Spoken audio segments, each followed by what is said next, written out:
PMC Sultanpur કન્યા પ્રાથમિક શાળા દ્વારા કન્યા શાળા ઓલિમ્પિક 2024 નું આયોજન કરવામાં આવ્યું છે, જેમાં જિલ્લા પંચાયત ઉપપ્રમુખ શ્રી રાજુભાઈ ડાંગર સાહેબ તથા સુલતાનપુરના નવનિયુક્ત પીએસઆઈ સાહેબ રાજદીપ જાડેજા ખાસ ઉપસ્થિત રહ્યા અને અલગ અલગ રમતમાં વિજેતા બનેલા વિદ્યાર્થીઓને પ્રમાણપત્ર અને મેડલ આપીને તેમના હસ્તે પ્રોત્સાહિત કરવામાં આવ્યા.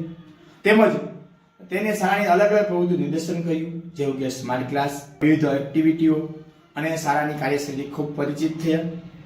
જિલ્લા પંચાયત ઉપપ્રમુખ શ્રી રાજુભાઈ ડાંગર સાહેબ તથા સુલતાનપુરના પીએસઆઈ સાહેબ રાજદીપ જાડેજાનો અમૂલ્ય સમય ફાળવવા બદલ શાળા પરિવાર ખૂબ ખૂબ આભાર વ્યક્ત કરે છે.